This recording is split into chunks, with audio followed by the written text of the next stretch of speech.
안녕하십니까. 설교TV 진행자 김성수 목사입니다. 오늘 첫 시간입니다.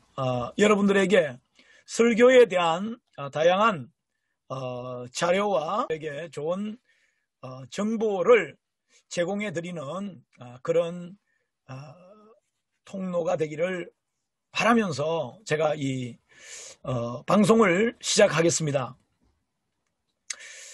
참고로 저는 30년째 지금 목회를 하고 있습니다.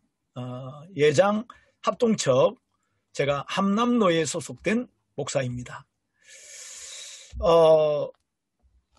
하나님께서 설교에 대한 이 구조, 이 구조를 우리 전국에 계신 우리 목회자 여러분들에게 알려주시기를 원하시는 것 같습니다. 제가 이 설교 여러분들에게 오늘 먼저 소개해 드리고 싶은 책은 구조설교라고 하는 책입니다.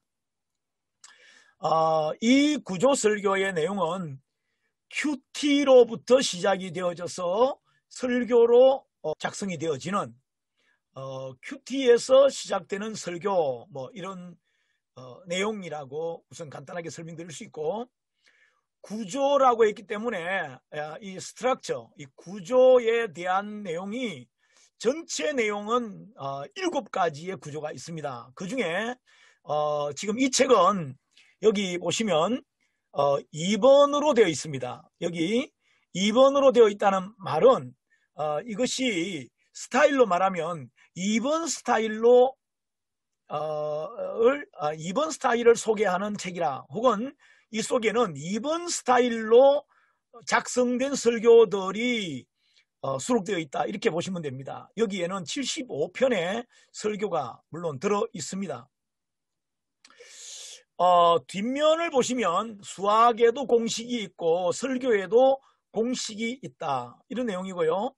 2번 스타일의 설교 구조가 여러분 보시는 대로 열림이라고 하는 이 단계, 그 다음에 펼침이라는 단계, 그 다음에 올림이라는 단계, 이렇게 3단으로 구성이 되어 있는 설교입니다. 여러분, 3단 구성이라고 하는 문장 형식은 우리가 가장 쉽게 이해하기로는 지정의 구조 하면 여러분 이해가 쉽겠죠.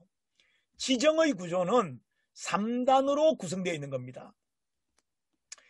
4단으로 예를 들어 구성된 어떤 그런 문장은 우리가 기, 성, 전, 결 이렇게 진행이 된다면 이건 4단으로 구성이 되는 것이고, 그 다음에 우리가 흔히 육하원칙이라고 하는 6가지의 조건을 들어서 만들어지는 이런 그런 우리가 예를 들어서 신문 기사라든지 이런 것들, 아니면 일기라든지 이런 것들은 주로 육하원칙에 근거해서 작성되어지는 경우들이 많겠죠. 설교에 대한 굉장한 갈증이 제게 있었습니다. 1990년, 지금이 2020년이니까요. 1990년에 제가 한 교회에 전도사로 부임을 해 갔습니다. 근데 그 교회는 사실 저의 동서관계에 계시는 목사님이 목회를 하시던 교회입니다. 근데 중풍으로 쓰러지시는 일이 생겨요. 그래서 급하게 좀 도와달라고 하는 요청을 받고 제가 전도사로 들어가게 됩니다. 근데 들어가고 난 뒤에 제가 7년 6개월을 수유리, 서울 강북구 수유리에 있는 금성교회에서 제가 7년 6개월을 설교를 이제 하고 교회를 섬기게 됩니다. 그런데 처음에 들어갈 때는 전도사로 들어갔지만 실제 저희의 역할은 담임 목사님이 중풍으로 뇌출혈로 쓰러지셨기 때문에 목사님이 하시던 모든 일을 제가 해야 되는 상황이 됐어요. 새벽에 일찍 일어나서 교회 문을 여는 것으로부터 해서 또 새벽 기도를 위해서 차량 운행을 하는 것으로부터 시작해서 제 일과가 시작이 되었습니다. 그래서 목사님이 쓰러져 계시는 지금 위급한 상황, 교회로서는 뭐 비상사태가 일어났기 때문에 새벽 기도 5시에 새벽 기도를 하고 저녁에 매일 저녁 9시에는 저녁 기도회가 있었어요. 그러다 보니까 제가 신학교를 다니면서 매일 새벽부터 밤늦은 시간까지 하루에 평균 하루에 2번의 어떤 집회를 인도를 해야 되는 새벽 기도회와 저녁 기도회를 인도해야 되는 것뿐만 아니라 뭐 수요 예배, 금요 기도회, 주일날은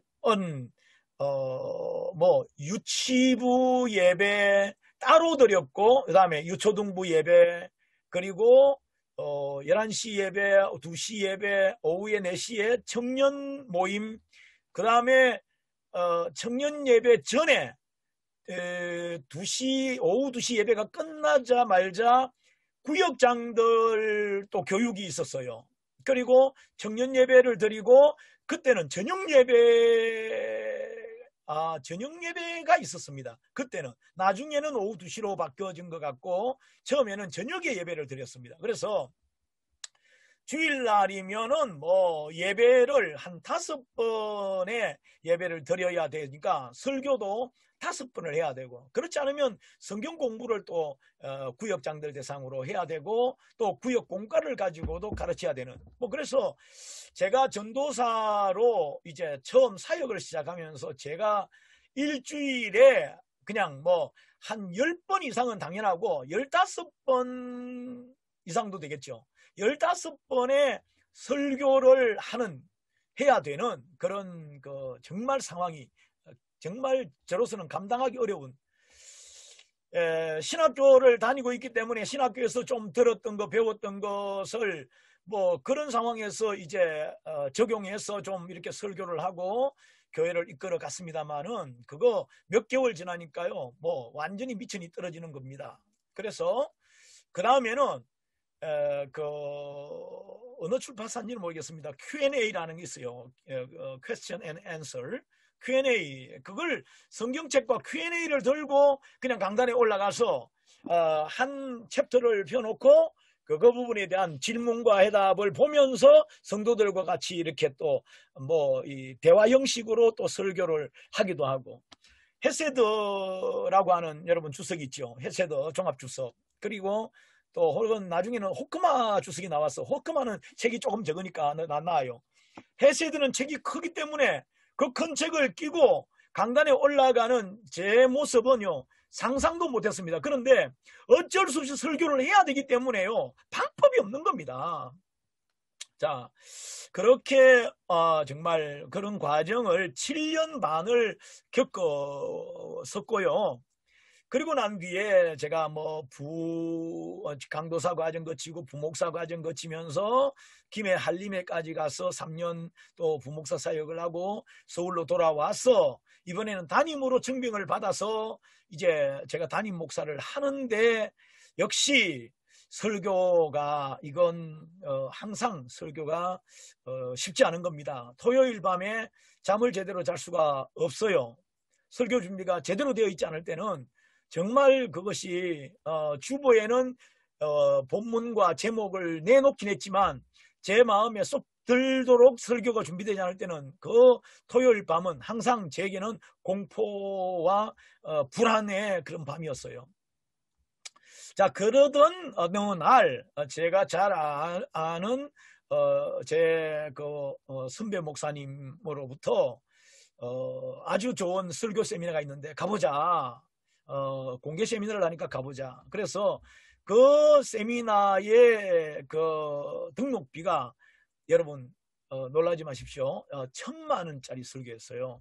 그런데 우리 지역에서 목사님들이 제 기억이 정확하진 않지만 하여튼 20명인가 그 정도 숫자가 되어지면 1,000만 원짜리 설교 세미나를 200만 원인지 250만 원인지 그 정도에 할 수 있다. 이래서 저를 소개한 목사님은 전체의 그 인원수가 맞춰지면 세미나 비용이 뭐 많이 저렴해지기 때문에 저를 소개를 한 것이고, 제가 그 세미나에, 공개 세미나에 갔는데 그게 벌써 뭐 제 기억에 최소한 10수년 전입니다. 그러다 보니까 제가 정확한 내용에 대해서는 지금 없어요. 첫 시간에 참석해서 이런 표를 주는데 이걸 대략 제가 보니까 가로 세로 이렇게 줄을 해서 거기에 내용들이 쭉 뭐가 있는데, 그게 다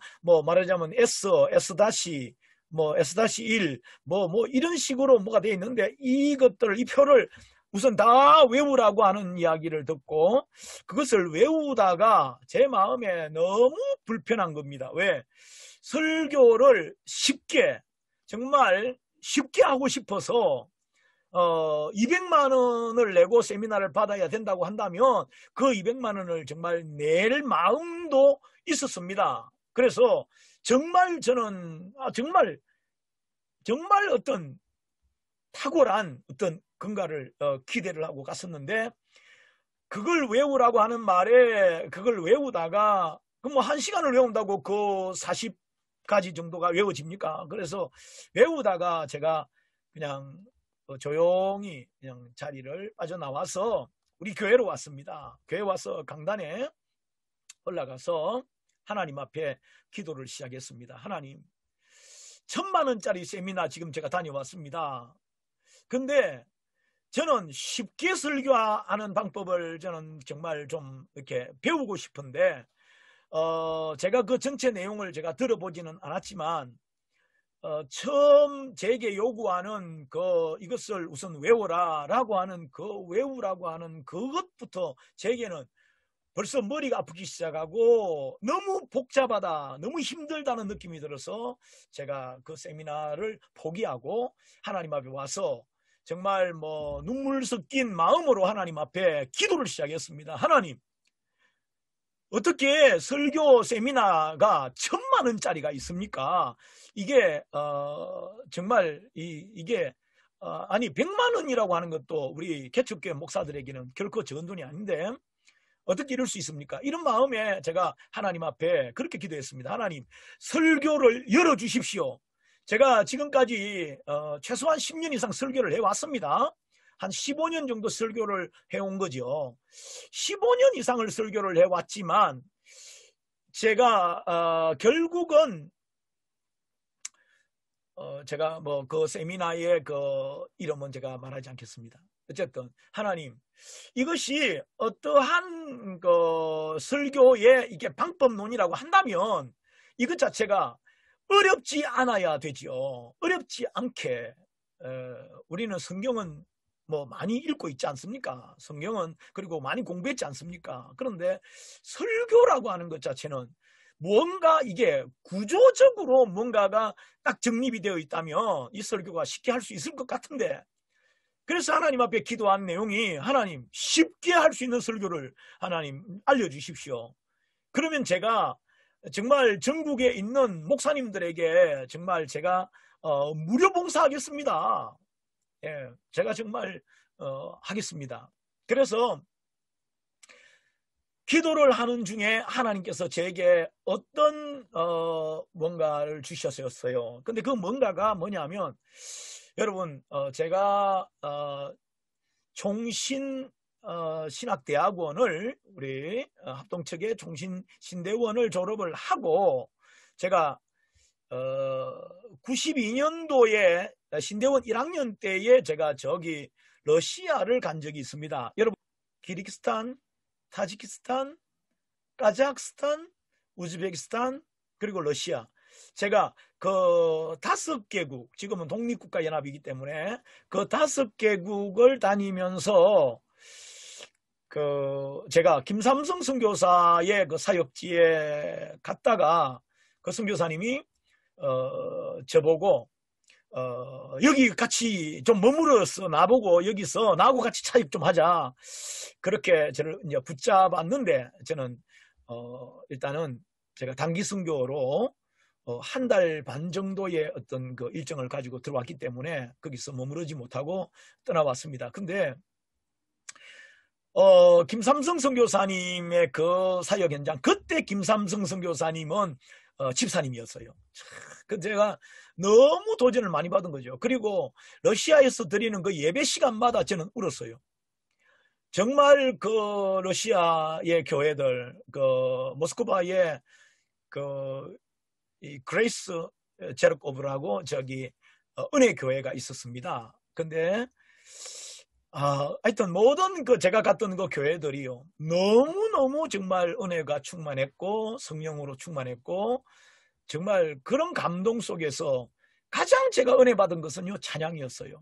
그래서 그때 내가 찬양을, 한국에서 그동안에 예수 전도단이다 뭐다 해가지고 불렀던 그 찬양들은, 와, 그건 내가 러시아에서 느끼는 이 감동과 이러한 그 분위기, 이 분위기에 비하면은, 와, 우리 한국에서 그동안 불러왔던 찬양들은 너무 수준이 낮구나.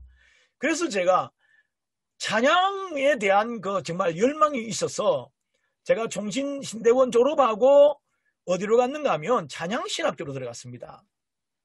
거기에 제가 뭐 기억나는 교수 지금 한 두세 사람이 기억나는데, 그 중에 여러분들도 알만한 사람이 김학중 목사님입니다. 김학중 목사님은 그때 저를 보고 할아버지시네요 그랬어요. 할아버지. 왜냐하면 그 양반이 광상김씨입니다. 제가 광상김씨고, 그 양반이 중자 학렬이니까 제가 숫자 학렬이에요. 그러니까 그분이 중자, 그 다음에 중자 위에 아버지 때가 누구냐 하니까 용자입니다. 용자 위에가 누구냐 하니까 숫자예요. 그러니까 제가 할아버지 학렬이죠. 그래서 그 김학중 목사님이 거기에 교수로 왔었고, 저는 뭐 신대원을 졸업하고 말하자면 학부로 간 셈이니까, 사실은 뭐 제가 뭐 거기에 교수로 간다 그러면은 그거는 맞는 말인데, 대학원을 졸업하고 다시 대학부에 들어갔다라고 하는 것 자체가 뭐 그 순서가 맞지 않죠. 그렇지만 저는 음악을 배우고 찬양을 배우고 싶어서 들어갔었습니다. 근데 제가 거기에 낸 등록금, 그 다음에 논문비라든지 이런 비용이 전체 제가 한 1,000만 원은 쓴 것 같아요. 근데요, 1,000만 원을 쓰고 그 학교를 일단 졸업을 했는데, 제 기억에 남는 게, 정말 남는 게 뭐 내가 뭘 배웠지? 물론 조별 그 실습을 하고 할 때 제가 조장을 맡아서 우리 조가 1등 하기도 했어요. 근데 찬양 인도를 하는데, 찬양 인도하는 그 찬양 인도법에 우리가 가장 기본적으로 배운 것이 그게 뭐냐면 콘티 작성법입니다. 콘티 작성법. 그래서 찬양을 우선 선곡을 할 때에 우리는 흔히 생각하기를 찬양은 막 그냥 막 부르면 된다, 이렇게 은혜로운 찬양 막 부르면 된다 이렇게 하는데, 제가 1,000만 원 들여서 찬양신학교 가서 제가 배운 내용이 뭐냐면, 그냥 은혜로운 찬양을 부른다고 되는 게 아니라 이 과정에 3단계의 중요한 어떤 주제를 가지고 찬양곡들을 해야 된다라고 하는 걸 배운 거예요. 그래서 그 첫 번째 주제가 뭐냐면 열림이라고 하는 거예요. 열림. 네, 그게 제 기억 속에 남아 있는 겁니다. 그래서 자, 열림이라고 하는 것은 이제 무슨 말이냐면, 우선은 성도님들이 모였어요. 집회 장소에 모였습니다. 그럼 그 성도님들이 그냥 우리가 찬양합시다라고 하는 게 아니라, 가능하면 저들의 마음을 먼저, 마음에 집에서 가지고 온 거, 직장에서 가지고 온 거, 사회에서, 세상에서 가지고 온 염려, 근심, 여러 가지의 복잡한 문제들, 이런 것들을요 다 비워버리고 내려놓고 하나님 앞에서 독대하는 마음으로, 그야말로 하나님 앞에서 먼저 내 마음이 열려져야 그 다음에 은혜에 대한 사모함도 또 은혜도 임할 수 있다라고 하는 그런 거죠. 그래서 먼저는요, 찬양의 이 주제가 하나님께 올려드린다가 주제가 아니라, 먼저는 성도들의 마음을 열자라고 출발하는 겁니다. 그래서 찬양 인도할 때에, 찬양 콘티를 작성할 때 제일 먼저 선곡하는 것들은 우선은 아주 성도님들이 다 아는 찬양, 그리고 또 되도록이면 조금 빠른 템포, 그리고 쉬운 찬양, 이제 그런 거죠. 예를 들어서 온 땅이여 주를 찬양, 이렇게 시작한다든지, 아니면, 호산나, 호산나, 이렇게 시작한다든지. 그래서 우선은 성도들에게 어렵지 않고, 또, 이렇게, 어색하지 않고, 생소하지 않고, 아주 친숙하면서 그냥 쉽게 내가 적용할 수 있는 그런 내용의 찬송으로, 찬양으로 시작을 하고, 그 다음에 그것으로 가면 은혜가 깊어지지 않아요. 여러분, 호산나 이거 10번 부른다고 거기에 은혜가 임하지 않습니다. 그래서 우선은 그런 내용으로, 그래서 성도들의 마음을 여는 목적으로 찬양을 우선 시작을 하고, 그 다음에는 이제 펼치는 거예요. 이제 찬양을 이제는 이런 제가 아까 말씀드린 빠른 템포, 쉬운 내용 이런 것으로 시작하는 게 아니라 이제는 좀 더 깊은 찬양으로, 그래서 이제는 펼쳐 나가는 겁니다. 자, 그리고 찬양의 원래 목적이 뭐냐면 하나님께 영광이죠. 찬양은 하나님께 드리는 거죠. 그렇기 때문에 마지막 순간에는요, 우리의 마음을 모아서 하나님 앞에 이제 올려드리는 겁니다. 올려드리는. 그래서 그 찬양 콘티 작성의 세 가지의 중요한 그 주제, 세 가지의 키워드가 있다면 그것은 열림의 단계, 펼침의 단계, 올림의 단계, 이 세 요소가 잘 조화롭게 되어질 때 그 찬양 인도자가 인도하는 그 찬양이 아주 성공적으로 말하자면 모두가 다 은혜롭고 너무너무 그런 마음도 열려지고 충만한 은혜 속에서 하나님이 기뻐하시는 찬양을 드릴 수 있다. 이런 제 기억 속에 남아있는 1000만 원을 들여서 공부를 했던 찬양신학교에서 배웠던 그 가르침들이 제게 1000만 원 뭘 배웠지라고 하면 열림, 펼침, 올림 그거 배웠지. 그겁니다. 거기에서 우리가 발성 연습이라든지 성악과에서 성악가들이 공부하는 것처럼 그런 깊은 발성 연습이나 이런 거 배우지도 못했고요. 사실 기타도 좀 배웠고 드럼 치는 것도 기본적으로 좀 배웠고 화성학이라고 하는 것도 배웠고 그다음에 음향학이라고 하는 것도 물론 다 배웠습니다. 기본적으로 배워서 저는 평생 목회하면서 그래도 도움은 됐죠. 개인 볼륨이 기능이 뭔지 몰랐죠. 그런데 그런 것들에 대한 것을 알고 앰프를 이제 볼 때는 이건 이제 앰프가 쉽게 제가 조작할 수 있고 아주 좋은 소리로 만들어낼 수 있었죠. 자, 조금 제가 곁길로 갔습니다. 자, 하나님 앞에 제가 설교를 어떻게 하면 됩니까? 하나님, 설교를 정말 쉽게, 정말 설교 준비 때문에 밤을 꼬박 새는 그런 일이 없이 설교할 수 있도록 하나님, 제게 설교의 어떤 그 구조를 열어주십시오 라고 기도했을 때 하나님께서 너 가진 것 가지고 하면 되지 않냐 이런 마음을 주셨어요. 그래, 그 가진 게 뭐냐 하니까 열림과 펼침과 올림이었어요. 근데 여러분, 열림과 펼침과 올림이라고 하는 이 구조를 제가 여러분들에게 만약에 이 내용을 소개를 한다면 지금 여기서 제가 설명하기가 사실은 쉽지는 좀 않습니다. 자, 제가 아주 쉽게 그러면 설명을 드려보죠.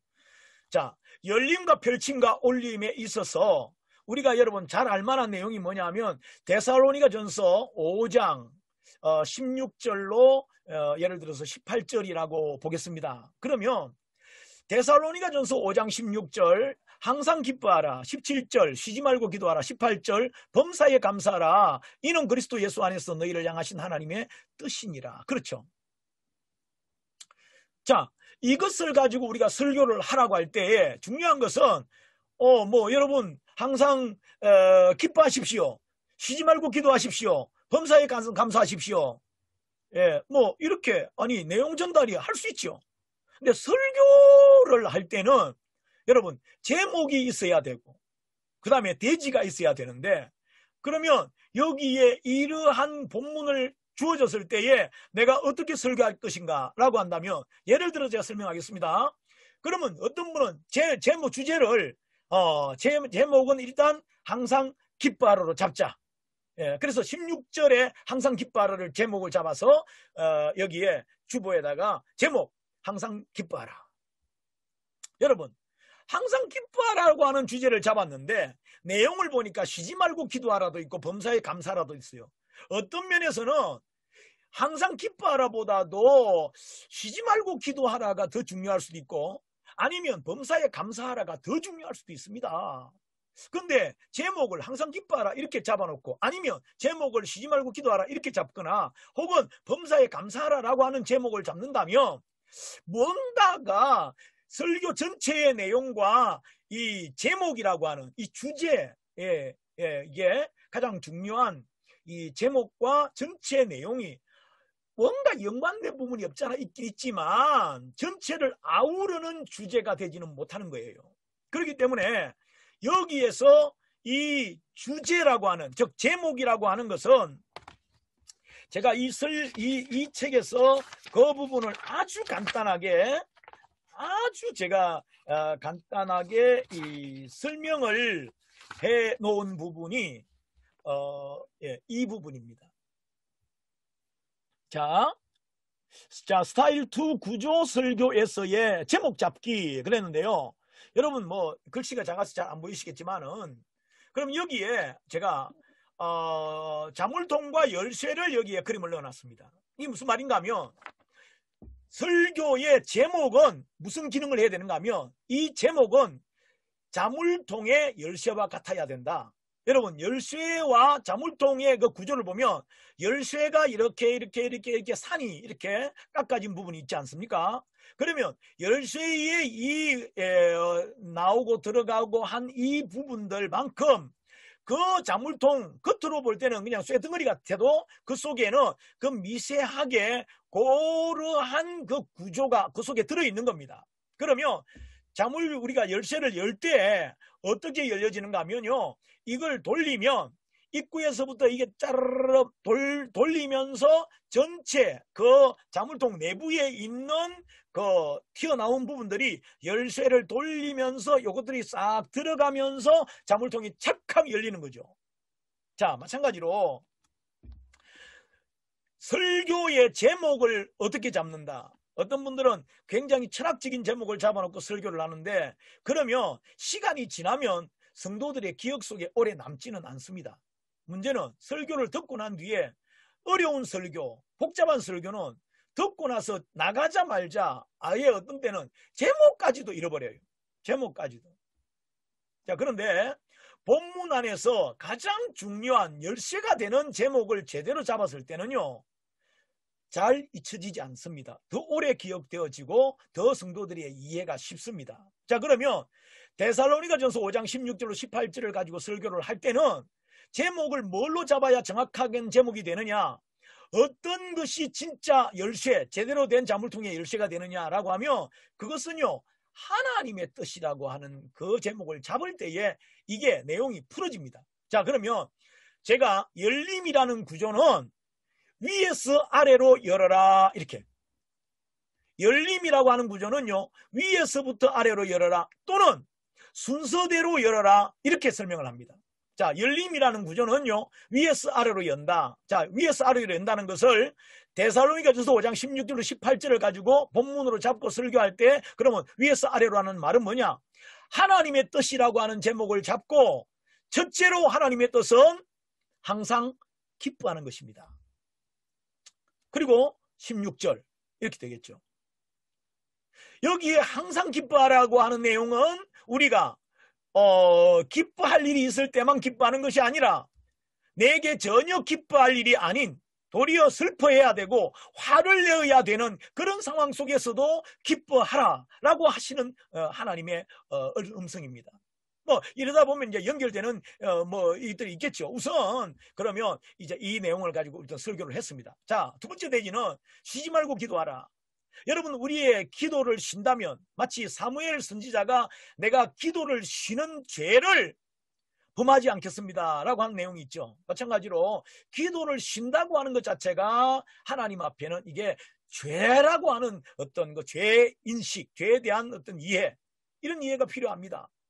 기도라고 하는 것을 우리가 흔히 우리의 영혼의 호흡이라고도 말하고 하나님과의 어떤 대화라고 말합니다. 여러분, 하나님께 문안을 드려야 되고 하나님께 어떤 안부를 물어드려야 되는데 말하자면 근데 자식이 부모에게 전화 한 통하지 않는다. 부모 입장에 아이고 그놈은 전화도 한 통 안 해. 이 말은 여러분 부모님 앞에 전화하지 않는다는 것 자체가 우리가 뭐 한다? 부모님한테 죄를 짓고 있는 것과 같다는 이야기입니다. 그래서 기도하는 사람은 쉬지 말고 기도하라. 그래서 우리가 무시로 기도한다든지 시간을 정해놓고 기도한다든지 뭐 금식을 하면서 기도한다든지 산상기도를 한다든지 철야기도를 한다든지 우리의 기도가 뭐 다양한 종류의 어떤 기도가 있지 않습니까? 그래 기도하라. 우리가 어떤 어려운 상황이라도 기쁠 때든 슬플 때든 기도해라. 자, 이게 뭐다? 하나님의 뜻입니다. 자, 세 번째 대지. 어떻게 하라고요? 범사에 감사해라. 범사에 감사만 해라. 제가 생각나는 구절이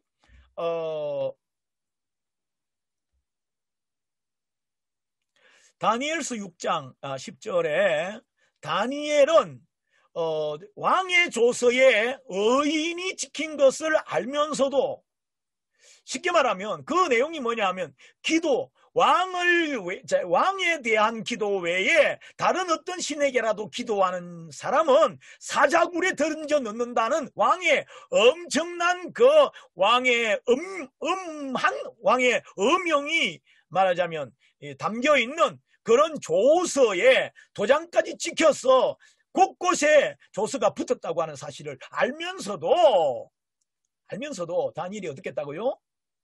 예, 윗방에 올라가서 전에 하던 대로 예루살렘으로 향하여 그 창을 열어놓고 예루살렘을 바라보면서 그 하나님 앞에 기도했는데 다니엘서 6장 10절을 보니까 기도했다라는 내용이 나온 게 아니라 하나님께 감사하였더라. 그래서요, 범사에 감사하라고 하는 이 내용은 정말 이제 다니엘 너 죽는다. 너는 이제 사자굴에 들어가야 돼. 라고 하는 그런 고지 앞에서라도 감사합니다 하나님. 할 수 있다. 뭐 해야 된다. 이게 뭐다? 하나님의 뜻이다. 뭐 이런 내용이죠. 자, 그래서 열림의 내용은 위에서부터 단계 열어가면 돼요. 그럼 열리는 거죠. 다 열었어요. 자, 본문에서 우리가 세 대지를 열었습니다. 그러면 자, 열었으니까 끝나지요. 이러한 설교는요, 우리가 큐티를 많이 하다 보면 이 정도 대지는 그냥 잡혀요. 이 정도 주제가 그냥 잡아집니다. 아, 그렇구나. 여기에 핵심 주제는 항상 기뻐하라가 아니고 쉬지 말고 기도하라가 아니고 범사에 감사하라가 아니고 뭐다? 하나님의 뜻. 이거구나. 하나님의 뜻이 뭐냐? 항상 기뻐하는 것이고 쉬지 말고 기도하는 것이고 범사에 감사하는 것이구나. 이렇게 하면 하나님의 뜻이 이거다라고 하는 게 너무나 분명하게 잡혀지죠. 그런데 제가 하나님의 뜻이라고 하는 제목으로 이걸 설교를 하는데요. 이 정도 이야기하고 오늘 우리 성도님들이 오늘 들었던 이 말씀대로 하나님의 뜻이 무엇인지 우리는 발견했습니다. 하나님의 뜻이 세 가지였죠. 자, 우리의 손가락으로 한번 헤아려 보겠습니다. 첫째 뭐였습니까? 하나님의 뜻은 항상 기뻐하는 것. 두 번째는요, 쉬지 말고 기도하는 것. 세 번째는요, 범사에 감사하는 것. 여러분, 오늘처럼 이 세 가지 오늘 들었던 이 말씀대로 여러분, 우리가 이번 한 주간도 항상 기뻐하며 또 쉬지 말고 기도하면서 범사에 여러분 감사하는 여러분 되시기를 예수님 이름으로 축원합니다. 여러분, 이렇게 설교를 마쳐도 됩니다. 근데 이 정도 설교 내용이 목사님 이렇게 설교가 끝난다면 성도들은요, 조금 늘 성경 묵상하고 큐티하고 하는 분들은요, 너무 목사님 설교가 평이해. 그리고 목사님이 제목을 내놓고 본문을 내놓으면 성도들이 그 본문을 먼저 주일날 일찍 와서 본문을 쭉 읽어보면 오늘 목사님 설교 뭐 할 건가? 내용이 다 나오는 거예요. 눈이 열린 사람은 그거 보는 거예요. 목사님 수준만큼 말하자면 볼 수 있는 거예요. 근데 오늘 여기에서 여러분들에게 소개한 이 구조 설교에서 소개하는 열림의 구조에서 지금 항상 기뻐하라, 쉬지 말고 기도하라, 범사에 감사하라, 이게 세 대지로 세 가지 내용으로 본문을 쭉 열었습니다. 근데 열었는데 이것으로 끝난다면 성도들에게도 이건 큐티 수준이에요. 너무 평범합니다, 내용이. 근데 성도들이 전혀 예측 못하는, 이거는 우리 목사님만 알 수 있는 어떤 뭔가 비장의 어떤 카드가 있어야 되지 않겠어요? 그 비장의 카드가 뭐냐 하면 여기에 펼침의 구조입니다. 이 구조가 이제 숨어 있는 거죠. 여기 이 책에서 말하는 이 구조의 내용이 그냥 표지에 간단하게 있습니다. 자, 한번 참고하시고요. 자, 열림이라고 하는 이 구조, 첫 번째 구조의 열림이라고 하는 여기에서는 무엇을 연다? 아까 제가 그랬죠. 위에서부터 열어라, 순서대로 열어라. 근데 무엇을 열어라 이야기인가 하면 본문을 열어라는 이야기입니다. 본문. 오늘 본문 안에서 아까 데살로니가서 5장 내용은 1, 2, 3로 세 가지, 세 대지로 열렸죠. 항상 기뻐하라, 쉬지 말고 기도하라, 범사에 감사하라, 세 가지로 하나님의 뜻에 의해서 열었어요. 그런데요, 펼침이라고 하는 이 구조, 펼침이라고 하는 단계, 이 펼침이라고 하는 단계는 여러분 너무나 쉽습니다. 어떻게 쉬우냐? 여기 글자 한자 있어요. 한자. 또 한번 해보세요. 또. 예, 또입니다. 그러면 자, 뒤에 보시면 펼침이라고 하는 여기에 펼침에 설명을 했어요. 같은 주제를 폭넓게 펼친다. 제가 첫 번째 제가 설명드렸죠. 열림은 본문 안에서 열어라. 어떻게 여느냐? 순서대로 그냥 열어라. 뭐 왔다 갔다 하면 복잡하다. 그러니까 그냥 순서대로 그냥 차곡차곡 열어라. 성경은 하나님께서 우리들에게 순서대로 그냥 웬만하면은 순서대로 10계명도 그냥 1계명에서 10계명까지 만들어 놨어요. 근데 그걸 뒤죽박죽으로 우리가 막 바꿀 필요가 없잖아요. 바꾸면 더 복잡해져요. 대신계명 4가지와 대인계명 6가지로 이게 하나님께서 구분해 놨으니까 그냥 순서대로 그냥 이해하면 되는 거예요. 마찬가지로 데살로니가전서 5장 16절, 17절, 18절도 성경에 기록된 순서대로 그냥 이해하면 돼요. 자, 됐습니다. 그러면 여러분 성경을 읽다가 보면 또라고 하는 이 단어가, 또라고 하는 글자가 여러분 바울 서신이나 이런 데 찾아보면요 여러 군데 나옵니다. 성경 속에 성경 속에도 열림, 펼침, 올림의 구조의 내용들 엄밀히 말하면 성경도 결국은 하나님께서 말씀하신 거예요. 그래서 하나님의 말씀이라고 하죠. 마찬가지로 성경을 다른 말로 말하면 하나님의 설교다 이렇게 이해하면 되는 거예요. 하나님이 먼저 설교해 놓으신 거예요. 선지자의 입을 통해서. 그러면 이 성경 말씀 자체가 얼마나 체계적이고 논리적으로 되어 있습니까? 흠이 없어요. 그렇기 때문에 우리는 본문에서 순서대로 열고 그것으로 끝내면 너무 평이하다 말이죠. 그렇기 때문에 그것을 좀 더 성도들이 예측을 하지 못하는 성도들이 오늘 그럼 설교 끝났나? 라고 하는데 목사님 입에서, 그리고 또 하나님의 뜻이 무엇입니까? 여러분, 또 하나님의 뜻이 무엇입니까? 라고 내용이 진행되면 성도들은요, 또 있나? 또 있나? 제가 데살로니가전서 5장을 설교할 때 제 기억에 데살로니가전서 4장 3절의 내용에 보면 하나님의 뜻은 이것이니 너희의 거룩함이니라, 이런 내용이 있더라고요. 하나님의 뜻이 이것이니 곧 너희의 거룩함이다. 여러분, 하나님의 뜻이 무엇입니까? 오늘 데살로니가전서 5장을 통해서 발견하는 하나님의 뜻은 첫째로 항상 기뻐하는 것입니다. 두 번째로 쉬지 말고 기도하는 것입니다. 세 번째로 범사에 감사하는 것입니다. 라고 끝내지 말고요, 한 가지 정도는요 더 하자는 거죠. 그러면 그 한 가지는 성도들이 성경 큐티를 많이 하고 훈련받은 성도들이라도 목사님이 오늘 설교하는 또 하고 펼치는 그 부분은요 예측 불가입니다. 본문 안에서가 아니라 본문 그 이전, 데살로니가 전서 그 이전 바울 서신이나 복음서나 아니면 구약 성경이나 뭐 한없는 내용이 있지 않습니까? 그 중에 하나님의 뜻과 연관된 그런 것을 찾는 방법은 여러분 성구사전 보면 하나님의 뜻 하면 쫙 나오지 않습니까? 성도들은 뭐 목사님이 어떻게 준비하는지 사실 몰라요. 그리고 데살로니가 뿐만 아니라 디모데 전후서라든지 디도 빌레몬 마지막에 계시록까지의 그 이후에 나오는 성경 내용 중에서도 하나님의 뜻에 대한 내용이 있다면 그 내용 끌어다가 성도들에게 제대로 이해시키는 거죠. 먹이는 거죠.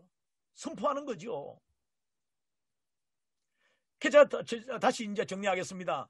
데살로니가전서 5장 16절로 18절을 가지고 설교를 할 때에 하나님의 뜻이라고 하는 제목으로 설교했다면 첫째, 항상 기뻐하라, 쉬지 말고 기도하라, 범사에 감사하라, 세 가지 대지가 나왔다며 이것으로 끝내지 말고 한 대지 더 만들자는 거죠. 또 뭐냐? 또 하나님의 뜻이 무엇이냐? 데살로니가전서 4장 3절 보니까 하나님의 뜻은 이것이니 너희의 거룩함이니라. 우리 성도님들 거룩해지기를 하나님은 원하신다는 겁니다.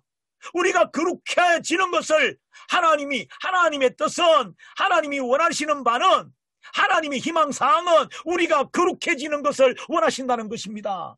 라고 이 하나님의 뜻이라고 하는 설교를요 마무리를 하며,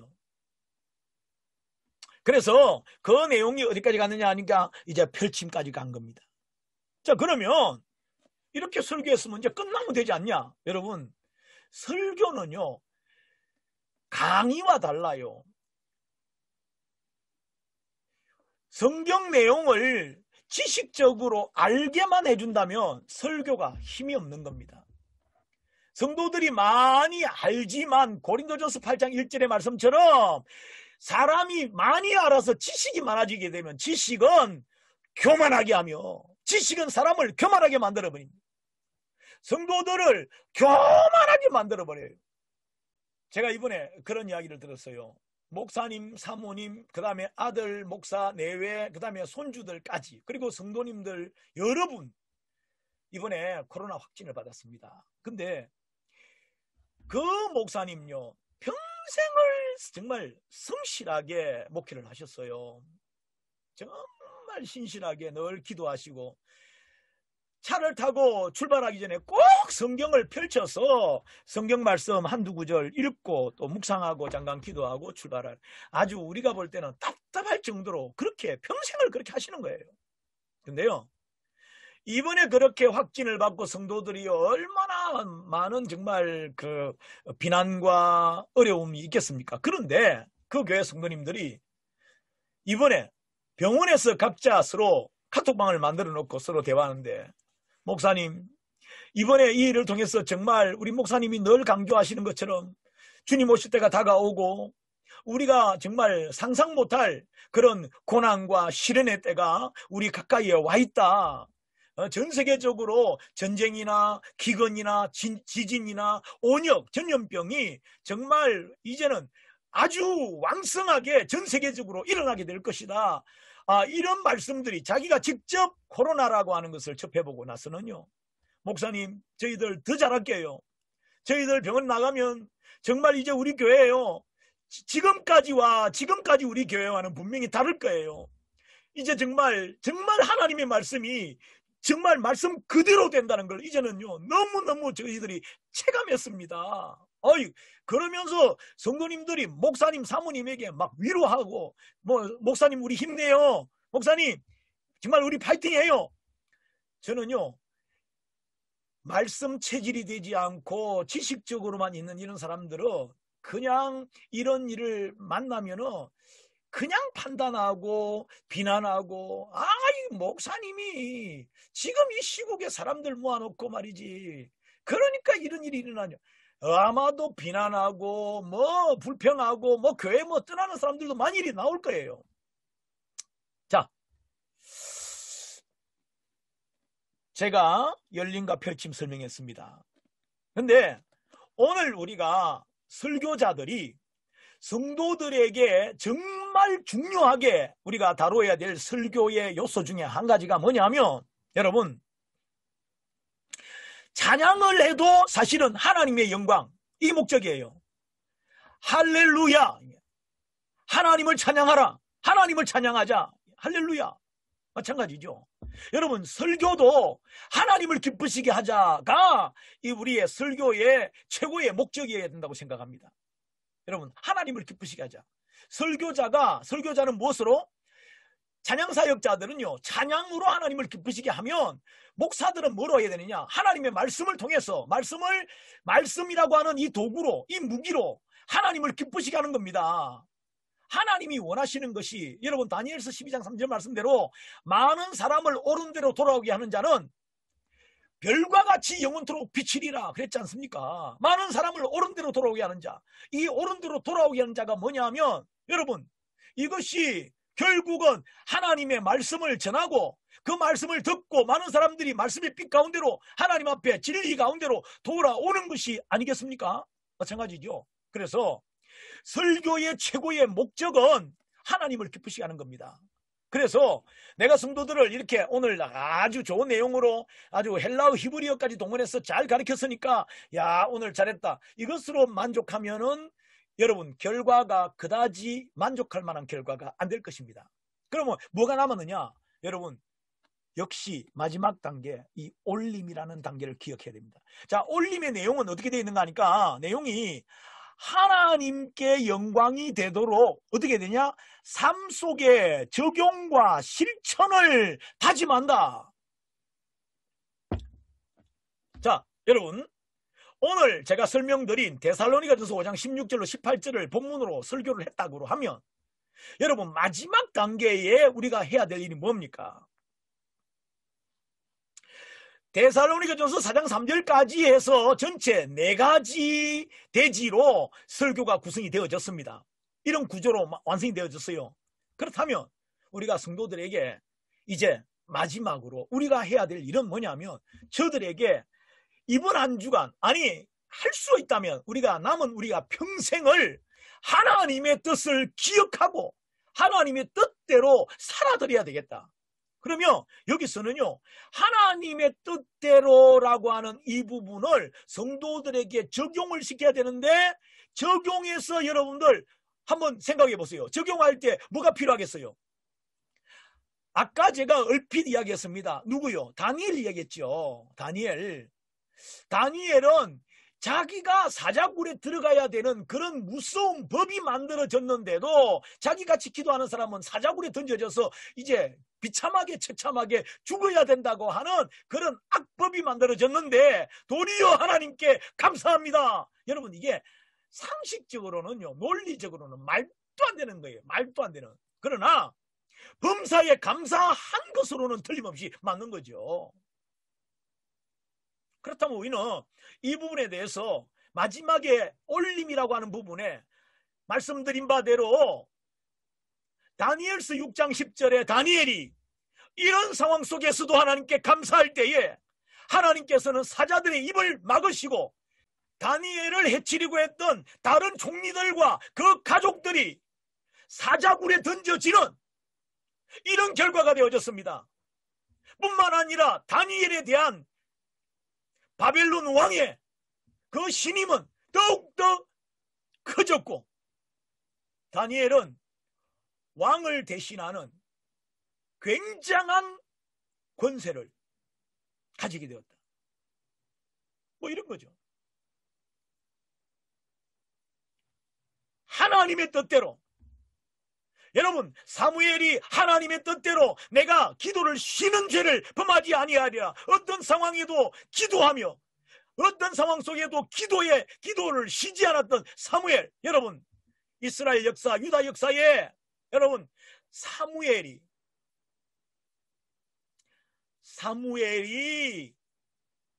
사는 동안에 온 이스라엘이 평안했다고 그래요. 하나님의 뜻대로 살면 결과가 어떻게 된다고요? 평안하게 산다. 항상 기뻐한다고 하는 거. 여러분, 기뻐한다고 하는 거. 여러분, 사도 바울이 빌립보서를 통해서 뭐라고요? 내가 기뻐하고, 내가 기뻐한다. 내가 기뻐하고 또 기뻐한다. 아니, 빌립보서를 쓸 때에 사도 바울은요, 감옥에서 썼기 때문에 빌립보서를 옥중서신이라고 해요. 감옥에 갇혀 있는 바울이 그 심리 상태가 어땠는가 하면 나는 지금 기쁘다. 나는 또 기쁘다. 계속 기쁘다. 많이 기쁘다. 아니 참 이게 현실과 여러분 상황과 같지 않지요. 뭐가 기뻐요? 감옥에 갇혔는데. 근데 기뻐하는 거예요. 뭐 바울과 실라가 빌립보 감옥의 문을 찬송으로 열었다네. 아니 빌립보 감옥에 갇혔을 때도 바울이 뭘 했는가 하니까 기뻐했다. 뭘 했다고요? 너무 기뻐가지고 찬송을 불렀다. 근데 찬송을 부르니까 그냥 옥터가 흔들리고 옥문이 터지고 창고가 열려지고 막 기적이 일어난 거예요. 가장 놀라운 기적은 간수장의 마음이 열려버린 거예요. 선생들아 우리가 어찌할꼬 라고 할 때에 바울이 외쳤던 내용이 뭡니까? 사도행전 16장 31절 여러분 주 예수를 믿으라 그리하면 너와 내 가정이 구원을 받으리라. 참 놀랍지 않습니까? 그래서 설교의 가장 중요한 부분이 뭐냐? 저는요 열림이라고 하는 것도 우리 목사님 참 말씀 잘 쪼개시네. 예, 잘 쪼개요. 잘 나누어요. 잘 설명해요. 예, 좋습니다. 근데 열림이라는 단계 또 펼침이라는 단계는 성도들이 예측 못하는 대로 막 뛰는 거예요. 말씀이 여기저기서 막 연결되는 말하면 인용구절이죠. 인용구절들이 막 나와서 성도들에게 던져지면 와 진짜 말씀 너무 좋아. 뭐 그럴 수 있죠. 근데 그것 정도에서 우리가 만족하면 안 되죠. 그게 더 중요한 것도 아니에요. 가장 중요한 게 뭐냐? 성도들에게 내가 하나님 뜻대로 살겠다고 하는 성도들의 강한 결단, 결심 그리고 삶의 실천들이 따라와야 됩니다. 이게 진짜 설교지요. 자 오늘 저는 스타일 2 구조의 이 구조설교 로고스 출판사에서 나온 이 구조설교 제가 설교집으로는 저는 설교집 이거는 단순한 설교집이 아니라 설교 구조에 대한 이 설명이 먼저 쭉 있습니다. 그리고 이 구조로 만들어진 75편의 설교가 이 속에 수록되어 있습니다. 어쨌든 여러분들에게 오늘 제가 쓴 책이기 때문에 제가 쉽게 설명을 드릴 수가 있었습니다. 구조설교 오늘 2번 스타일로 작성되어 있고 또 이렇게 출판된 구조설교에 대한 말씀을 드리면서 제가 스타일 2 구조에 대한 설명 드렸습니다. 오늘 강의를 여기서 마치겠습니다. 감사합니다.